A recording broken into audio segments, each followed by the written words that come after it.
Welcome to Basketball Coaches of Canada's first podcast. We'd like to introduce our first guest, Coach Tamara Tatham. Tamara attended the University of Massachusetts, earning her degree in sport management, which led into a sports marketing internship. She's continued to greatly impact the basketball community through many roles, such as professional athlete, coach, and mentor. Tamara is a two-time Olympian who played for the Canadian senior women's national basketball team from 2007 to 2016. One of the most notable moments was being an integral part of winning the first ever gold medal in the Pan Am Games. Tamara's career in the basketball took place at UMass and hasn't stopped since. She is currently the head basketball coach at the University of Toronto. Tamara, thank you so much for taking the time and coming on here to chat with me. Thank you for having me. I'm excited to be here.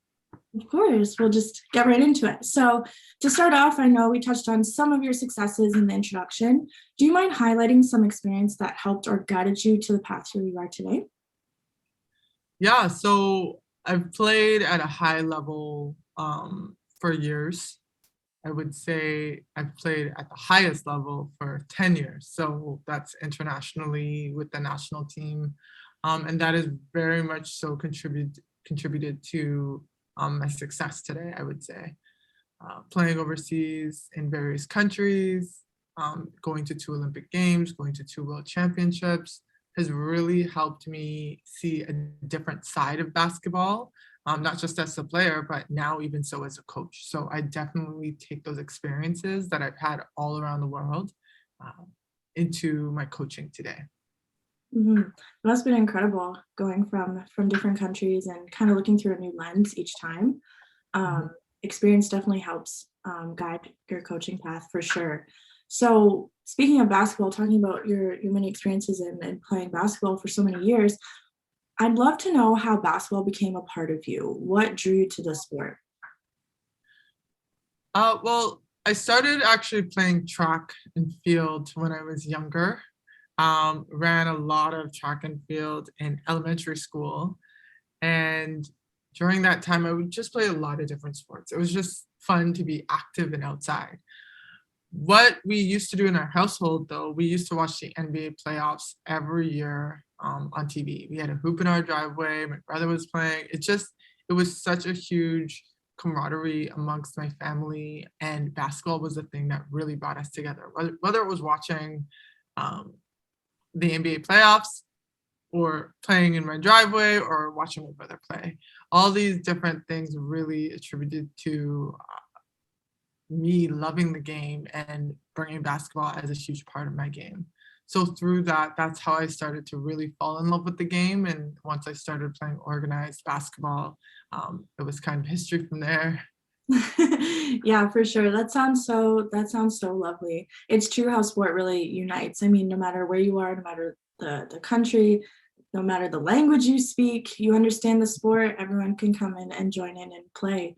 And it's true to piggyback off what you were saying, sport really does unite, but to a lot of people, it's more than just a game. So what has basketball taught you both on the court and off the court? That's a great question. Like you just said, like basketball it's a universal language. I've been to countries where I've played on teams where most of the athletes don't speak English, but we play basketball together. And that is something that has brought us together, and it almost has its own language. So having that, the teamwork skills, the leadership skills, the commitment, the discipline, all of those skills really attributed to where I am today, and also the skills and things that I've taken, and really it's shaped me to where I am today.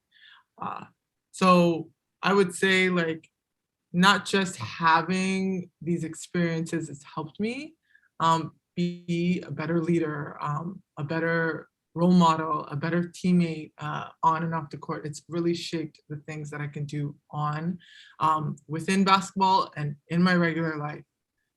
So it's helped me in so many ways overcome adversity, no matter what the cause.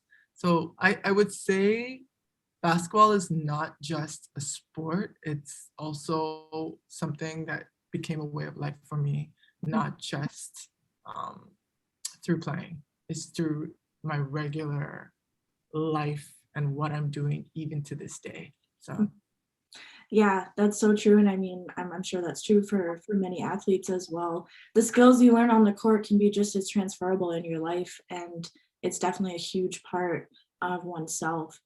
Um, and thinking about more of guidance, we talk a lot about the importance of having a mentor in your life, mhm. having someone to help guide you on a beneficial path in your life, wherever that may be. So, was there a person you could turn to who helped you on your path? In other words, a mentor?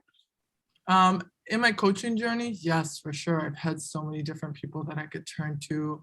Um, I started out coaching with a mentor.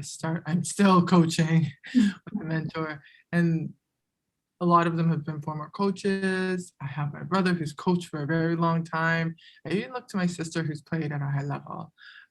So having different people in different pockets of, I guess, coaching or not coaching has really helped shape me in this basketball world today. Having a role model, having a mentor gets you to where you want to be a bit faster. Yeah, sometimes it's not a race. It is sometimes just slowing down and seeing what's in front of you and working with what you have right there. For sure. And I mean, everyone's path is different. It's not always straight twists and turns, obstacles. So it's nice to hear though that you also have family involved in the sport as well to kind of help guide you too, especially knowing you on a different side than maybe someone else just in the sport industry that maybe just met you. And I mean, having all these different mentors is great because having more perspectives helps so much more in the long run, seeing it from different sides. It's truly diverse. So that's great to hear. Yeah. Um, I definitely love having a mentor. I think people don't realize the benefits of it sometimes. Just being able to talk to someone who's already seen maybe 3 times more than you've experienced just yet, um, Mhm. really, really does provide a lot of guidance. Absolutely. Um, yeah, so moving into your role, firstly, congratulations on being named the head coach of UT. That's an incredible accomplishment. Thank you so much. No problem. I was wondering how the transition has been from being full-time athlete to assistant coach and now to head coach. Well, the transition was originally pretty rough because I played for so long, so that was something that I was like, "Oh, I know this sport. I know how to play.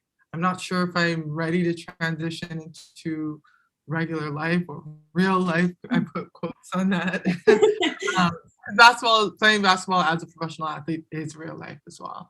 Um, so playing for so long, it gives you this anxiety to think like, I don't know if I can do something else. I don't know if there's something else that I'm possibly good at. So I did have an opportunity one year. I was injured uh, going into the Olympics, not going in, but like that year I was playing. So I decided to come home halfway through the season to kind of take care of my injury, rest a little bit. And my sister was coaching a jewel team, and I decided to help out. I had nothing else to do. I wasn't able to do much, so I definitely went out to practices and games to see how I could be of assistance to her. And just being in that environment really helped me fall in love with coaching. Seeing some of the athletes get from one thing to the next, seeing some of the things that you're teaching them translate to the court it's so cool to see. It's like you have a hand in helping them be their best selves. So I think that was something that really brought me into coaching. But then the transition was hard now at the university level, not to the university level. And now I had to figure out how the language was and what I needed to do to teach these athletes. I mean, I was someone that knew how to do things, but I then had to figure out how to teach them how to do things. So that was the biggest hurdle in my transition. And once I got over that, it was amazing. It was smooth sailing. I took a lot of the things that I was learning as a basketball player, implementing those. Um, and it's interesting because a lot of people don't understand that coaching is way harder than being an athlete. Athletes beg to differ, but as a coach, you put so much time into the game, and you really have to truly love it to be a great coach. So Mhm. the transition right now is I'm still now transitioning in a whole new role. Being a head coach, it's a lot more responsibility. You're the decision maker. You are the final say.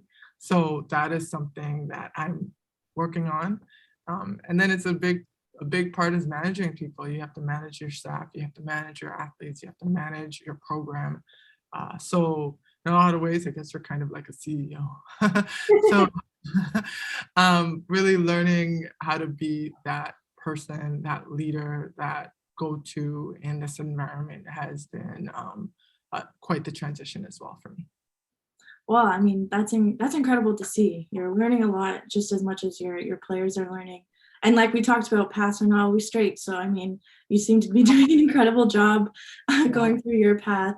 And it's true, coaches are coaches for their players, but they're also managers and, like you said, CEO of the entire program. Mhm. And trying to help your players be their best selves, as you said, could be on the court, but also translate off the court. So inadvertently, you're also a mentor right now too, as well to these players. Um, so that's incredible to hear. I'm super happy you have a fan right here cheering you on, even though I'm a little far away, but from a distance. um, so kind of going through maybe some of your experiences as coaching, I'd love to hear maybe a favorite memory or favorite part of your job thus far. Yeah, so I would say maybe a favorite part of my job, I talked a little bit about it, is really seeing our athletes grow and contributing to our athletes' growth and success, not just on the court, but also off.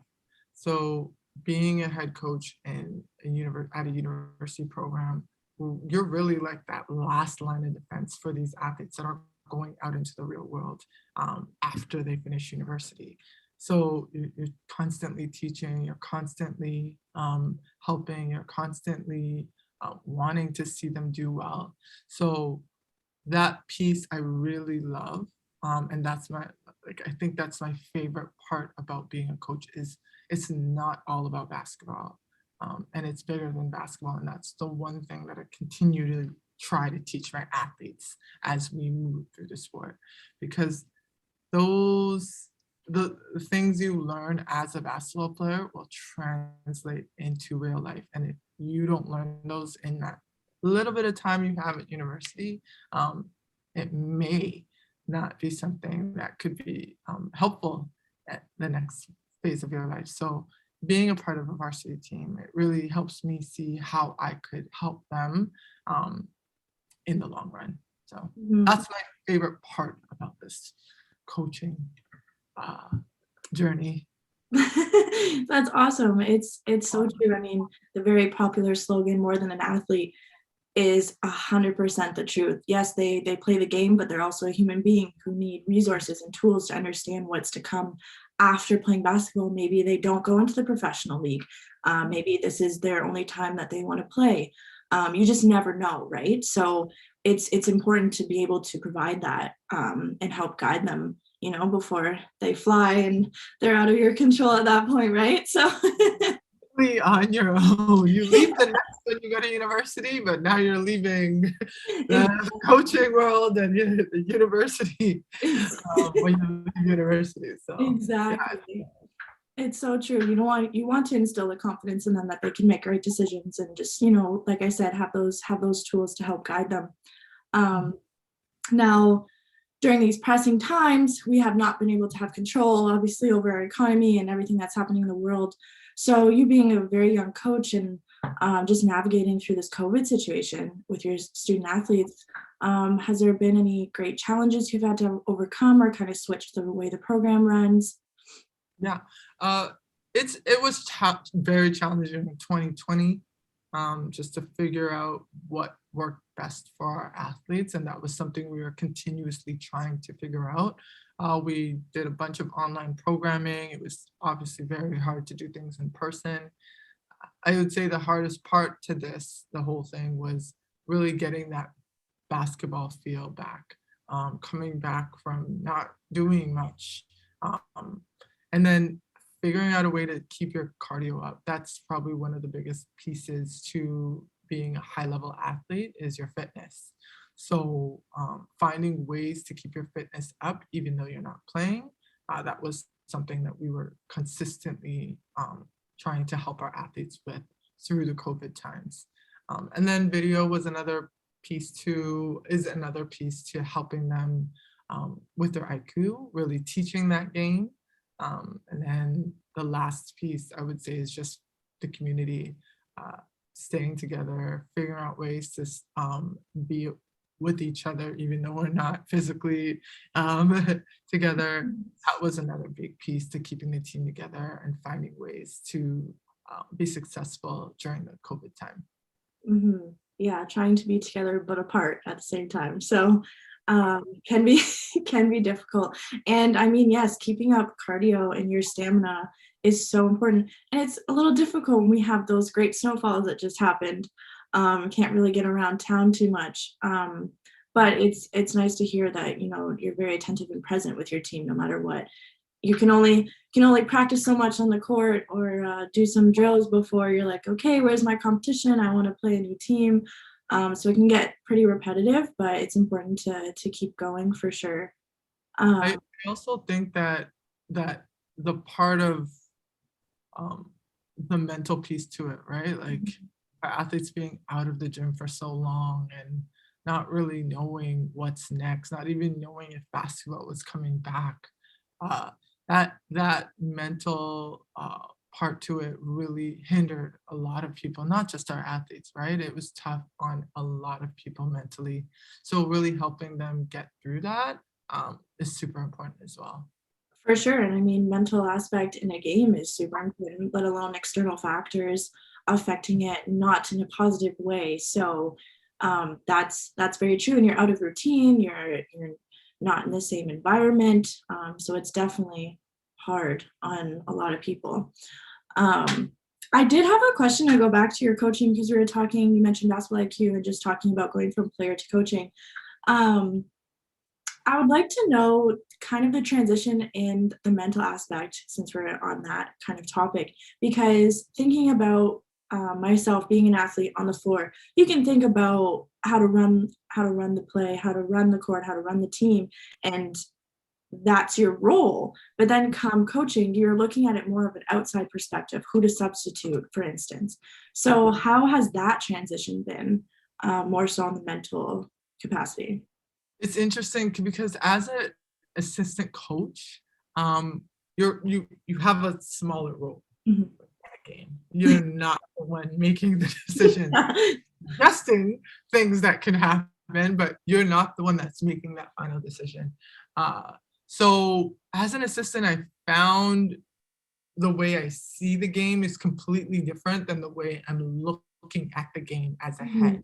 So as an assistant, you're looking at something specific. Maybe I'm watching a specific thing just on offense, or I'm watching something specific just on defense and thinking about substitution patterns that can work for us because of our defense. But now as a head, I'm looking at everything, right? I'm trying to look at what's happening on defense, what's happening on offense, when do we need to take a timeout? Who needs, like all these different things as a head coach, I find myself looking at the game a little bit differently than I did as an assistant. Could be the pressure. It could be the mental aspect of feeling that anxiety and feeling like like to get done. Yeah. So I think that's the one thing that I've seen as a difference from head to assistant, but also a huge difference from player to coach. Because on the court as a player, you're thinking about how am I going to be successful for my teammates? How am I going to put the ball in the basket? How am I going to make sure that I'm doing everything I need to do to stop my player and rebound? These little things you're thinking about, not the same thing as what the coaches are thinking about. So it's a little bit different. Yeah, that sounds like a pretty decent transition, but being able to have these different perspectives as a player, as an assistant, you're able to take all the knowledge you acquired from those roles into head coach, which is really beneficial. So That's wonderful to hear.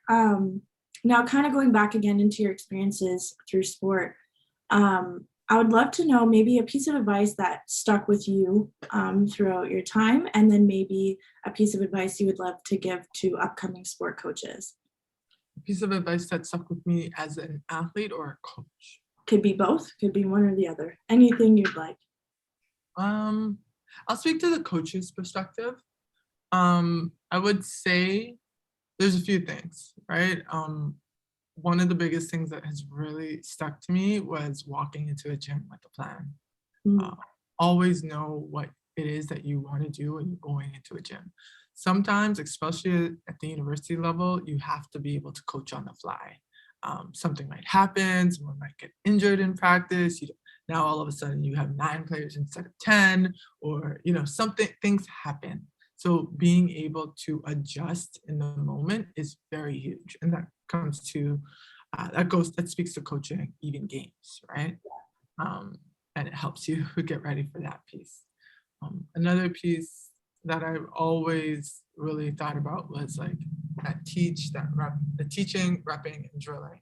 Doing these 3 things, because player development for athletes nowadays is so important. You see a lot of athletes doing a lot of one-on-one training, but teaching, repping, and drilling with their teammates or with more athletes is so much more beneficial, because you're going through so many different parts of your game, not just working on that one piece to your game. If you think about it, you're on your own.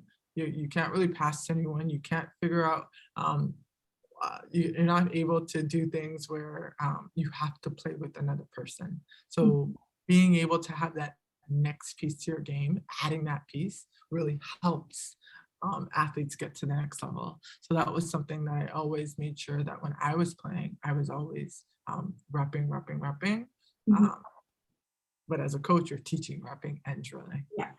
and hopefully with other athletes. And lastly, like for coaches, I would just say do all the little things, no matter what it is. Like you gotta lose the ego if this is where you want to be as a coach.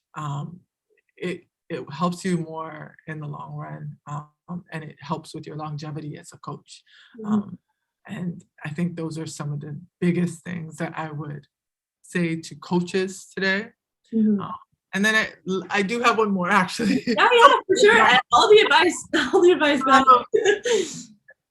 One big thing, especially for athletes, and I know for me as an athlete, is they always can sense when um, there's a problem, right? So I think the biggest thing is to treat every single athlete on the team the same, right? Treat your 12th player on the team like your starter, because it's good in general for overall team dynamics. And I think that's one of the biggest things I would definitely say to help for the mental aspect of your game, and for the camaraderie of your team. For sure. Because you can win games as being a single talent, but to win championships, you need the team, right? So treating everyone equally is so important. And I really appreciate your comment of coming into the gym prepared, because like you said, your team can sense it. If you're joking around all over the place, that's how the team is kind of reflected off of, right? You come in, you have a plan, this is what we're going to do, everyone's in their mindset, ready to go. Is will be more beneficial in the long run, I guess you could say, because practice, like we were talking about, you want to do more game-like situations to prepare. Exactly. So that's great advice. I'm going to take it myself as well. I appreciate you giving us some advice on both ends. But yeah, so that's all the questions I had for you. I truly appreciate you coming on and chatting with me. I know this is such an invaluable conversation, and I know a lot of people will appreciate it very much. Thank you so much, Brooklyn. Thanks for having me. Of course, no problem. Enjoy the rest of your day. Thank you. Thank you. Bye. Bye.